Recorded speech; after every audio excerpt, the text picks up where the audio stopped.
High, আচার্য school চ্যানেলে তোমাদের সকলকে স্বাগত জানাই। আজকের বিষয়টা হচ্ছে দশম শ্রেণীর পর্ষদের টেস্ট পেপার থেকে তোমাদের 210 নম্বর পেজে জলপাইগুড়ি জেলা স্কুল যেই সেটটা রয়েছে তার কিন্তু 2 নম্বরে সমস্ত কোশ্চেনগুলো নিয়ে আলোচনা করব।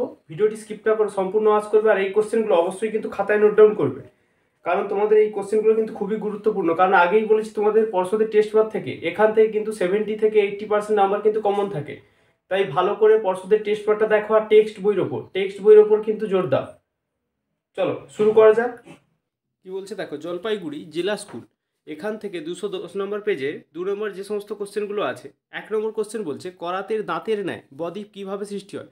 অ্যান্সারটা দেখে নেবে। যদি নদী মোহনায় প্রবল সমুদ্র তরঙ্গের প্রভাব থাকে তখন কি হয়, পলিরাশি নদীর মধ্যভাগে সঞ্চিত না হয়ে দুদিকে কি হয়, ছড়িয়ে পড়ে।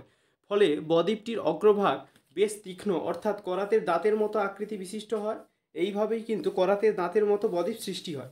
এই কোশ্চেনটা ভালো করে দেখবে। উদাহরণ কি বলতে পারি না, তাইবার নদীর বদ্বীপ, সুবর্ণরেখার বদ্বীপ কিন্তু এই ধরনের বদ্বীপ অর্থাৎ করাতের দাঁতের মতো বদ্বীপ। অথবা দিয়ে যে কোশ্চেনটা দিয়েছে ক্রেভাস কিভাবে সৃষ্টি হয়।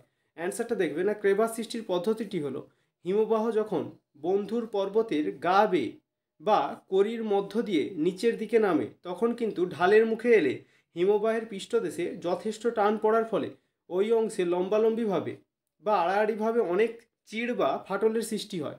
হিমবাহ পৃষ্ঠদেশের ওই চিড় বা ফাটলগুলি ক্রেভাস নামে কিন্তু পরিচিত। চলমান হিমবাহের সঙ্গে এগুলি কখনো কি লম্বালম্বিভাবে আবার কখনো আড়াআড়িভাবে কিন্তু সৃষ্টি হয়। এটাই ছিল ক্রেভাস।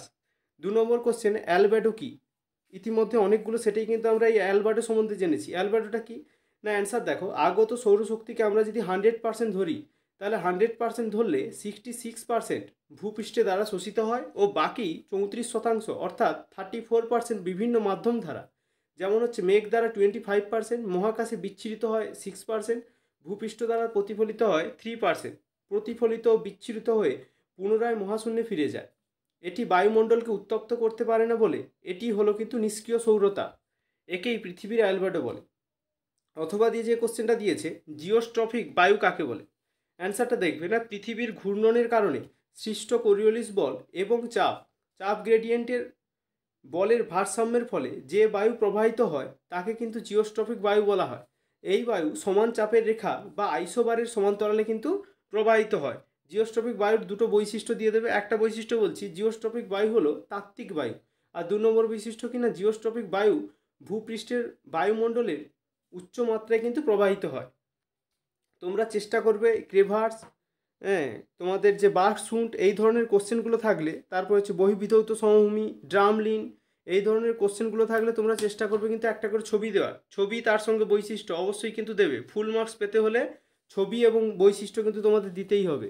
3 নম্বর কোশ্চেন কি বলছে না, জৈব ভঙ্গুর বজ্র কাকে বলে। অ্যান্সার দেখো না, জৈব ভঙ্গুর বজ্র হলো এমন এক ধরনের বজ্র যা মূলত অণুজীব যেমন ব্যাকটেরিয়া, ছত্রাক ইত্যাদি ও বিভিন্ন ক্ষুদ্র অমেরুদণ্ডী প্রাণী দ্বারা কিন্তু বিশ্লেষিত হয় এবং অতি সহজেই সরল উপাদান রূপে প্রকৃতিতে মিশে যায়।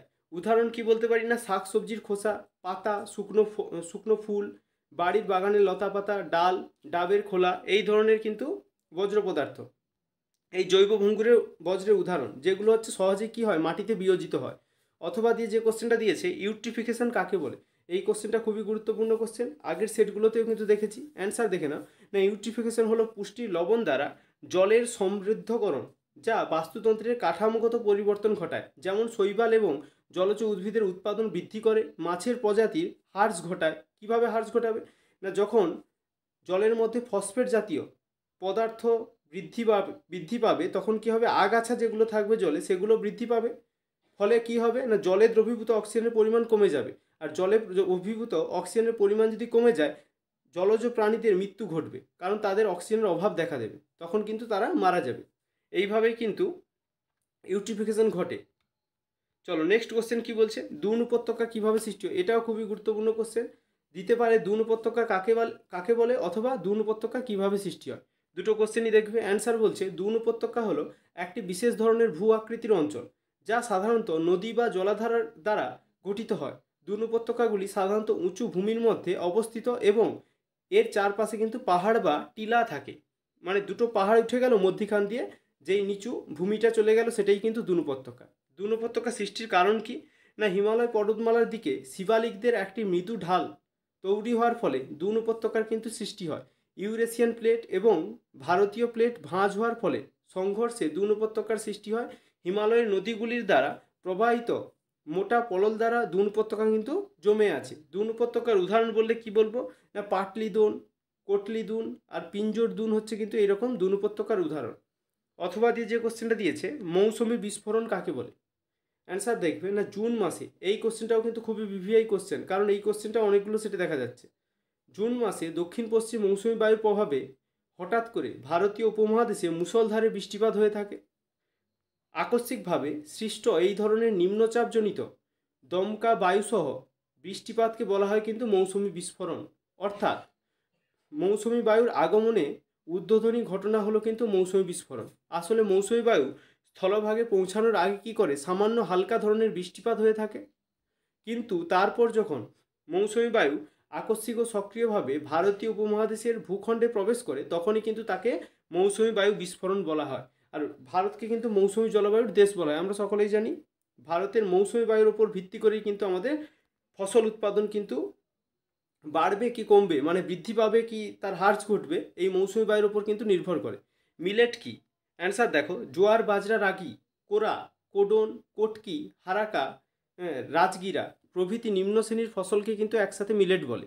এদের মধ্যে জোয়ার, বাজরা ও রাগি হলো কিন্তু প্রধান। অথবা দিয়ে যে কোশ্চেনটা দিয়েছে, আউটসোর্সিং কি? না মানের উন্নতি, দক্ষতা বৃদ্ধি, খরচ কম, দ্রুত কাজ সম্পন্ন ইত্যাদি কারণে কোনো একটি সংস্থা যখন বাইরের অন্য কোনো সংস্থার মাধ্যমে কাজ করিয়ে নেয় তাহলে কিন্তু আউটসোর্সিং। এবং আউটসোর্সিং বললে এতটাই দেবে, এবং এই কাজ যখন অন্য দেশ থেকে করিয়ে নেওয়া হয় তখন তা কিন্তু অফসোর্সিং নামে কিন্তু পরিচিত হবে। 6 নম্বর কোশ্চেন বলছে, দূরসংবেদন কাকে বলে? অ্যান্সার দেখবে, যে উন্নত বৈজ্ঞানিক প্রযুক্তি বা কলা কৌশলের সাহায্যে ভূপৃষ্ঠের কোনো বস্তু বা উপাদানকে স্পর্শ না করে দূর থেকে তার সম্বন্ধে তথ্য আহরণ এবং তথ্য বিশ্লেষণের মাধ্যমে ওই বস্তু বা উপাদান সম্পর্কে ধারণা লাভ করা হয় তাকে কিন্তু দূর সংবেদন বা রিমোট সেন্সিং বলে। অথবা দিয়ে কি দিয়েছে, না নিষ্ক্রিয় সেন্সর কাকে বলে? এই সেন্সর দুটো কিন্তু পড়ে রাখবে, একটা নিষ্ক্রিয় সেন্সর আর একটা হচ্ছে সক্রিয় সেন্সর, মানে অ্যাক্টিভ সেন্সর আর প্যাসিভ সেন্সরটা ভালো করে জেনে রাখবে। নিষ্ক্রিয় সেন্সর কি? না নিষ্ক্রিয় বা নিবৃত সেন্সর হলো এই সেন্সরগুলি দিনের বেলায় বস্তুর ওপর পতিত সূর্যালোকের প্রতিফলনের সাহায্যে বস্তুর তড়িৎ চুম্বকীয় বিকিরণ গ্রহণ করে প্রতিকৃতি গঠন করে। যেমন হচ্ছে ফটোগ্রাফিক ক্যামেরা, মানে কি এরা নিজেরা আলোক তরঙ্গ পাঠিয়ে কিন্তু বস্তুর প্রতিচ্ছবি তুলতে পারে না। এরা হচ্ছে সূর্যের ওপর নির্ভরশীল, কেবল দিনের বেলাতেই এরা তোমার বস্তুর প্রতিফলিত যে ইনফরমেশন বা তথ্য সেটা নিতে পারবে। এই ছিল তোমাদের 210 নম্বর পেজের যে সমস্ত 2 নম্বরের কোশ্চেন সেগুলোর আলোচনা। এগুলো অবশ্যই তোমরা খাতায় নোট ডাউন করবে, নোট ডাউন করে কিন্তু অবশ্যই এগুলো করে যাবে, কারণ এই কোশ্চেনগুলো বারবার রিপিট হওয়া কোশ্চেন। তোমাদের তাহলে জলপাইগুড়ি জেলা স্কুল যে সমস্ত 2 নম্বরের কোশ্চেনগুলো ছিল সেগুলোর কিন্তু মানে সম্পূর্ণ তোমাদের 2 নম্বরের সলিউশন ভিডিও কিন্তু পেয়ে গেলে। এইগুলো অবশ্যই তোমরা করে নেবে, কারণ তোমাদের এক্সামকে তো আর বেশি দেরি নেই, তোমাদের এক্সামকে আর 11 দিন বাকি। তাই এই 11 দিন খুব ভালো করে মন দিয়ে পড়ো। ভিডিওটি ভালো লাগলে একটা লাইক প্রদান করবে, আর চ্যানেলটিকে অবশ্যই কিন্তু সাবস্ক্রাইব করে রাখবে। হ্যাঁ, আর অবশ্যই কিন্তু তোমরা টেক্সট বইটা ফলো করো। টেক্সট বইটা ফলো করলে কি হবে, টেক্সট বইয়ের বাইরে কিন্তু কিছু থাকবে না। তাই অবশ্যই টেক্সট বইটা ভালো করে ফলো করবে। আর তোমাদের যেই কোশ্চেনটা আসবে একবারে 100% আসার সম্ভাবনা, হিমবাহ জলধারার মিলিত সঞ্চয় কার্যের ফলে ভূমিরূপগুলি। হিমবাহ জলধারার মিলিত সঞ্চয় কার্যের ফলে ভূমিরূপগুলি, এটা একটা কমেন্ট করছো একটা বোন, অবশ্যই কিন্তু এই ভিডিওটি বানিয়ে দেবো, তাই তুমি দেখে নেবে। চলো আজকে এই পর্যন্ত।